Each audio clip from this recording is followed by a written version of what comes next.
everybody's holding up okay, and just put a thanks out for everyone tuning in.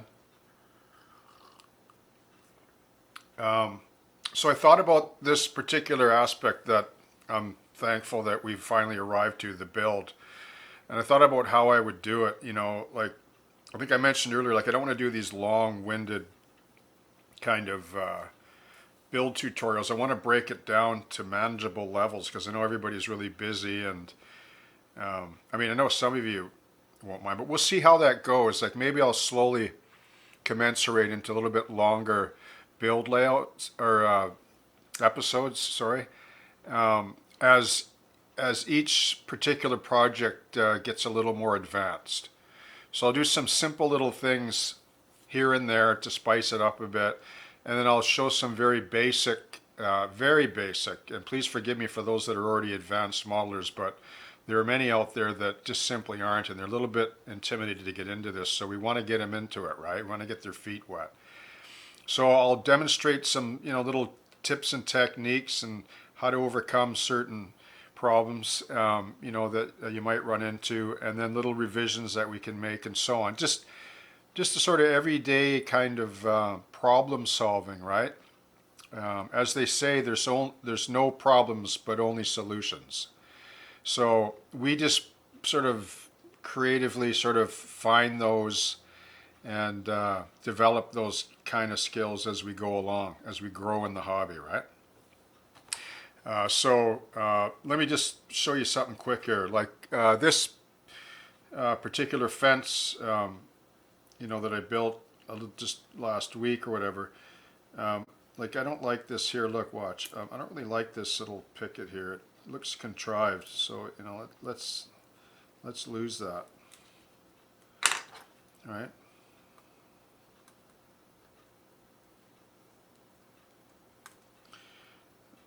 Let's just get these little nippers in there. Cut that out, and let's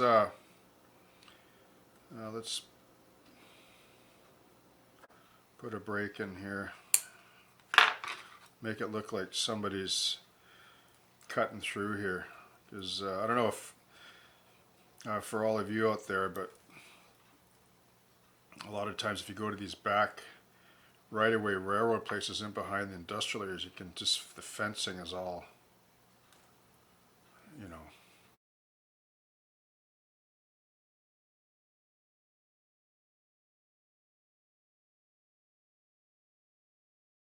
I don't even know if a board would bend like that. I mean, some would, I guess, it depends. But anyway, so this is going to be a gate here, so I'm not going to cut it yet, but I'm probably going to cut it right here, or just bend it. Actually, I'll cut it somewhere around here, and then I'm going to bend this and put a couple hinges here, so this is just open just a little bit, and then a little piece of chain hanging off. Anyway, that's the kind of things, the revisions we make when we just wait on things. I don't want to rush this to paint yet until it's fully done, right? Okay, so let's get started. Okay, so here we go. We're going to build this little building flat first. So as I mentioned earlier, like each project that I do or build or model, I'm going to try to structure it so that it kind of helps us, crush the learning curve, and to help encourage us just to sort of move along step by step and deal with some of the issues that might arise, and just to show that anyone can do it, right? Okay, so I'm going to build a small building flat about maybe ½ inch deep or so for in behind the fence, for those of you that have been following along.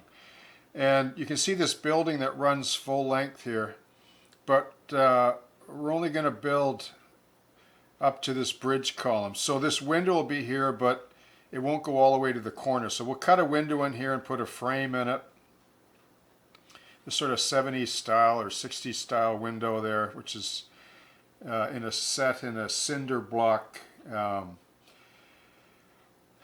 facade here, or building slab. You can see the brickwork in here, the paint's peeling away, and there's even a brick missing right here.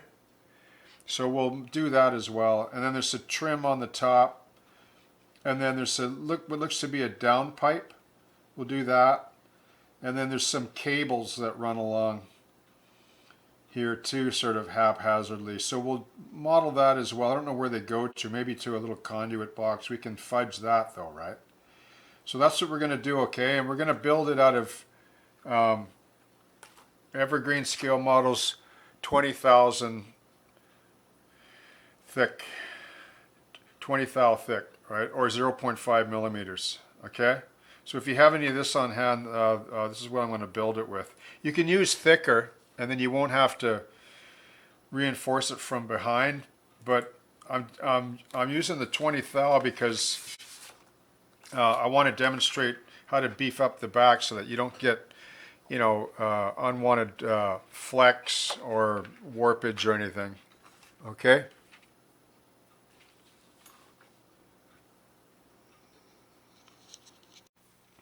Okay, so what we've done here then is I've gone to the layout and I've measured roughly the space that I want to fill in behind the fence. And I just make a rough sketch, like nothing fancy, because this is not really going to be the exact cutout. But so I just, you know, look at the photo, get a rough idea, draw a rectangle, whatever. Like, don't worry about, you know, window dimensions and well, doors, like we know what doors are. Like doors are roughly just under 3 feet by 7, so you can use your ruler for that if you need to put a door in. But in this case, there's no door on this building facade. So what you can see here is we have 8¼ inches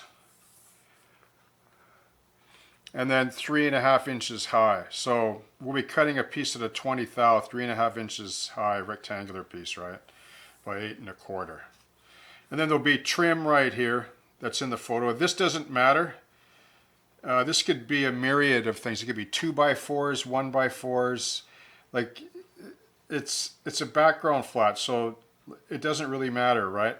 When we're doing it from an artistic perspective, sometimes we want things to be more pronounced, and no one's going to know anyway, or care for that matter. Then you can see where there's a sign, right? There's a sign here, but you can see it's not really the same ratio, but we're not worried about that because this is a plant on later. We'll put a sign on later if we want. You can make this sign anything you want. I mean, that's just painted on there anyway. It's not even a placard or anything. So you can do what you want there. And then the windows, this kind of very simple style with, I've decided, like you can see here, it runs all the way down, and there's actually building structural beams here, but I mean, we can put one right here if we want, but we'll decide that when we begin to cut out the template, right? Because we're going to make changes on the template too. So this is just a rough scale of things of what we're going to do. And then what we'll do is we'll just transfer this onto the 20 thou plastic. Just take measurements. Like if you don't like this, if the window's too large, or maybe you want to enlarge it, well then just enlarge it roughly with a pencil like this, right? And then we know also too that on the layout there's the you know, the big tree, you know, the tree comes down, right, like this. So it's going to cover some of that window, right? So the tree, you know, like we know roughly, like it's going to block out some of that. So that's what we want. We want the building to kind of go into the sort of foliage in behind a bit. It'll add a bit of character. And if we put plastic in here, you know, you'll pick up maybe a reflection of the tree on the window, which might look pretty good. You never know. That's the advantage of building real 3D models is the light and shadow gets to play off them, right?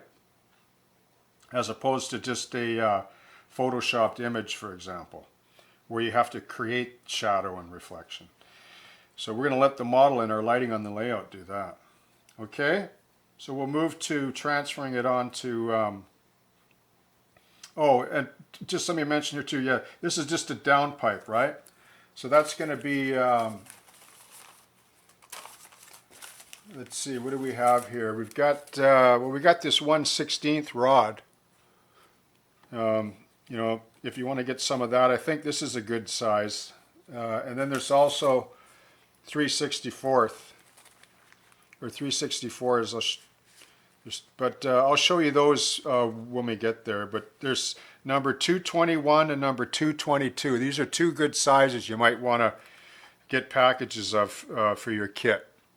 Okay, there's really common downspout size pipe and little stacks and roof vent pipe. Okay, number 221, 222, 1/16th rod, 3/64th rod. Get a package each of those. There's quite a bit in each one. There'll be plenty in there for lots of models. Okay. Okay, so here we are on the layout, and what we want to do is conduct a dry run with the draft or the sketch or whatever, right? Just to give us an idea if the composition and the height and so on is going to look okay. So we'll just slip it in here, in behind where it's going to go. And let's just talk about this for a few minutes here. Okay, so the height of the building I like because I don't want it to be the same as this one here. I want it to be a little bit lower to suggest a little bit to enhance the distance, that it's a little bit further back, like more than what it actually is. If I raise the roof too high with this here, you see the way it is? Like you want it to be lower. Okay, so when you're like this, you see this is it sort of enhances a little bit of the distance, especially from this angle, right? And then from this angle here, like that's good. Like I like that. And so we can see also that the sign, if there's a sign here, which we'll probably want, right? Maybe we'll shift the sign later over that open brick part, maybe, right? To maybe balance it out a bit. It might be maybe too heavy to the left there. The downspout pipe looks good for now. I like the way the windows are just peeking up over top of the fence. Now you see how things would be so much different if it was half the height. This was the idea from the beginning, sort of. I mean, we just go with what we feel, right? And the tall industrial type fence, and then with the gate open with the can and the fence, as one commenter suggested, to pull the fence out more, which is a really good idea because now we're going to get light and shadow coming down into here. It creates more depth, right? I like the way the tree, will cover some of the building, so it'll sort of disappear in behind the building, right? See? Now there's some blue down here, but we're not going to worry about that right now because we can put something else back there later.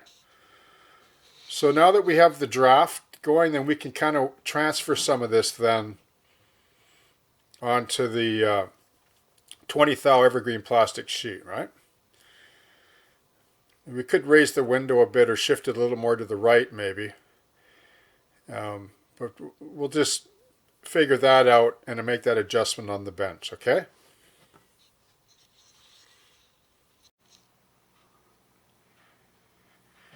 Okay, so we want to transfer this rectangular shape, which is 8 1/4 inches long by 3 1/2 high, right? So right here, we're going to just mark with the ruler. Remember how I mentioned about just converting it to whatever you're comfortable with? So I'll just make a mark here. I'll try to keep my hands out of the way for you, but it's hard sometimes when you're trying to work in a small area. And then we're going to mark this 3 1/2 on this end of the sheet. Now if you want to spend the time to not cut right across like this, you can, but I'm just kind of spoiled, I guess, from all those years of somebody else paying for all the product. Actually, this is where the cork comes in handy here. It sticks to the plastic really well, see? If you use this side, it slides around. It can run out on you when you're drawing a line. If you get a metal ruler and glue some cork on the bottom, or even sandpaper, is a good idea. Now I can choose to just draw a line here, or just scribe it first, like just scribe it anyway right away. Just going to scribe it like this. Okay. You probably only need one pass. You don't have to push that hard. Watch. Just move it along, bend it,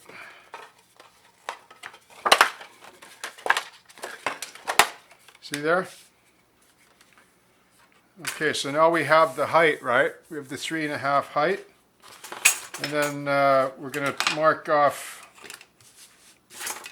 8.25. I don't really like this ruler for some reason. It doesn't go right to the end here. See, it's one thing I don't like about this ruler. It doesn't go right to the end, see? Oh, sorry. Anyway, you got to watch that. So, anyway. But I like the ruler because it's 16 inches long or whatever, or 15. It's longer than 12, which fits these sheets. So we want 8.25. You can use a square too, right? But sometimes I'll just mark it, you know, with a pencil.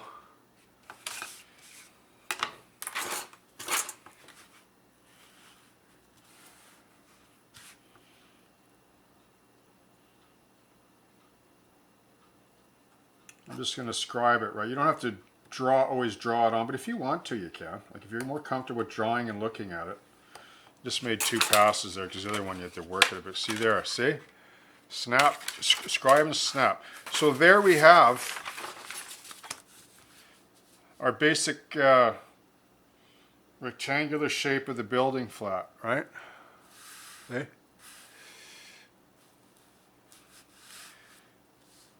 Okay, so I'm going to quickly draft up the, transfer in the same way the window, and then I'm going to show you how I find the center of the beam, or the frames and so on, okay? Okay, so when I drafted this up, I was just sort of shooting from the hip, right? And so where was that ruler? Yeah, I think it was this one here. And I didn't even really measure. I just thought I would use the width of this ruler. So that's what I'll do, which is 1 inch. Just line it on like that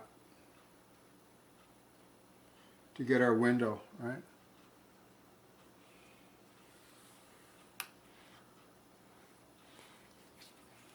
I like to run the line right across because you might want to play off a sign or another window or something. So it helps to just square off things like that. Sometimes I used to draw just a grid, like a 1 inch grid pattern over the whole facade, and then stand back and look at it, and then use that to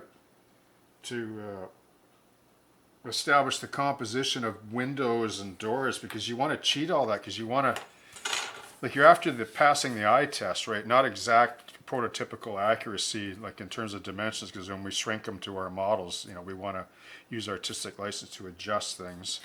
So there's where the window's going to lay in here, right? So where do we, okay, so what did I do on the drawing? Okay, so that was, what was that? That was 1/2 inch. Yeah, I guess 1/2 inch. Let's see, what's this here? Okay, this ruler here is, that's 3/4.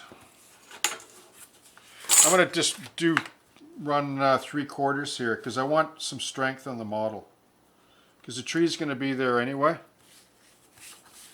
right? So that's what we'll do. We'll just sometimes it helps to just run that up against there like that to get it straight. Just run the line through across the whole piece. Okay, so now we're not worried too much. Well, yes, we are. If you don't have a centering ruler, or you're really good at math, then it doesn't matter about finding centers with your window.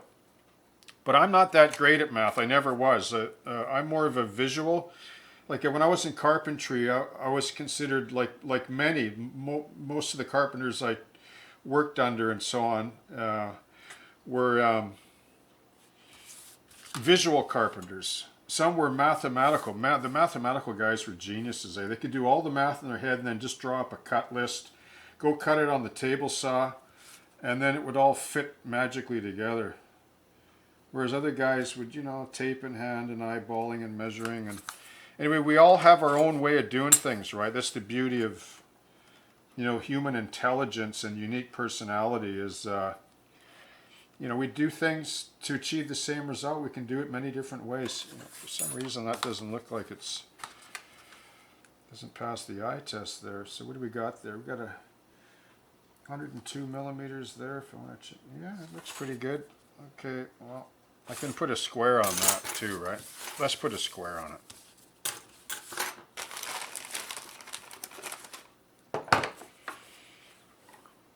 Let's run the square.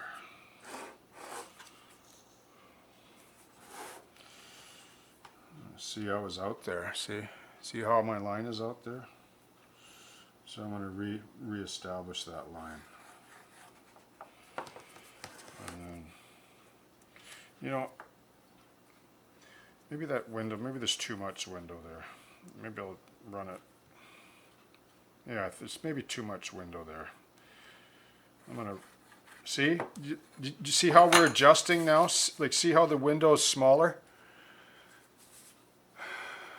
There's just this too much window, right? But you know, we do that as we transfer the draft onto the model facade, right? Okay, so now remember I talked about the centering rule.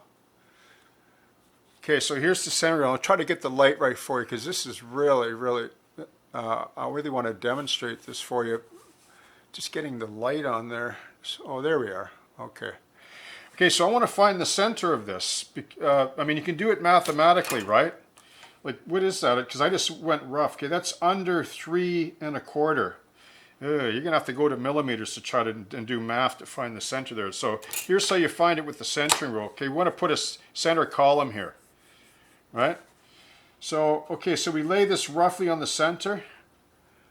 Okay, and I'll work on this side. See how there's a 2 there? And then 2 here, right? So we look, so that's 1/2 inch in from there. That's 1/4. All right, so we'll go 3/8 in from 2 and 3/8 in from 2, right? So this mark right here,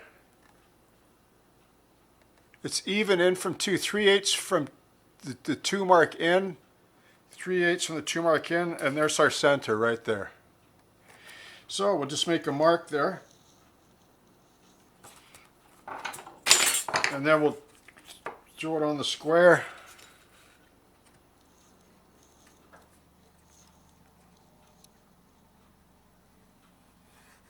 There's the center of our window right there, whatever it is, right? It's 41 millimeters, 41 millimeters. So we want to find the center of this one, and this one we can do the same, right? Or we can just go 20.5 millimeters. We'll try that, 20.5, and then 20.5, run out of our square.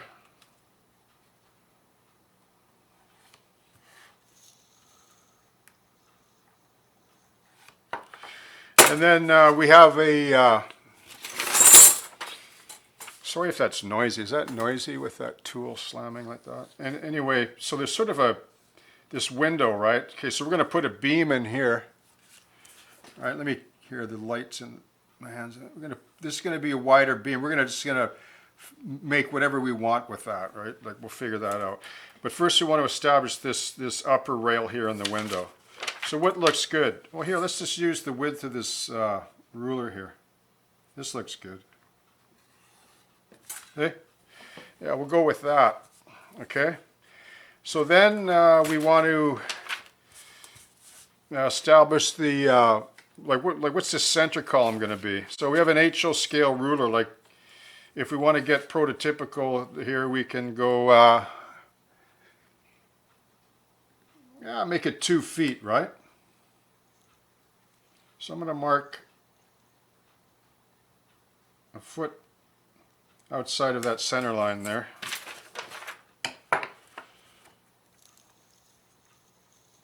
Maybe I'll keep this line inside the window frame just so I don't lose track of it.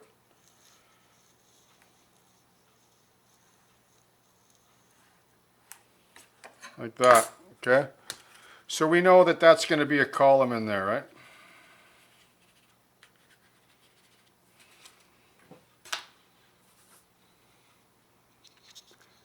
I'll be right back. Okay, so now we have the windows established, but look here, this is off center, right, our center, but that doesn't matter because we're going to put a window frame in behind the facade and we'll correct that centering of that frame. So this doesn't matter. This horizontal line will still work first because it's drawn on the facade, right? So what I do here is I just freehand the line just lightly with a knife like this. That one I sort of pre-cut just to speed things along. So we keep that, right? And then for the corners like this, and this is another reason why we use 20 thou, it's much easier to cut when you're doing cutouts. You can virtually scribe 80 thou and snap it, but it's getting the cutouts, you know, whereas with the really heavy, you got to usually drill out the corner. But with 20 thou, it's a breeze to work with. So what I do is I usually poke the knife into the corner, and then I pull back away from it. Like cut out deep into the corners, you know, with a few passes, right? Don't try to cut through all in one go. Right? Try to do the corners because that way when you bend and flex, like the main runner lines will just snap, right? Or you can just, you know, just cut all the way through with half a dozen passes or so.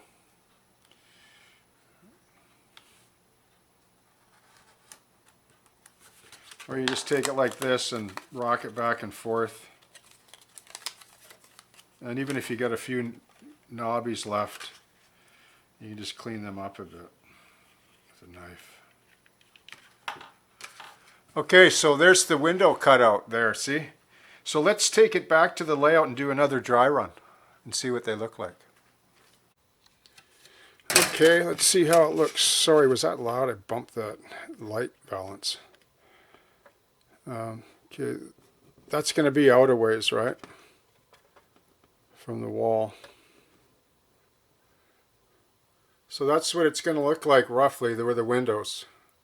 The windows before I felt were a little bit too oversized and maybe dominating, because when you get a reflective surface, it really magnifies, it really stands out. So we don't want too much window in the space as you drop back. Let's see.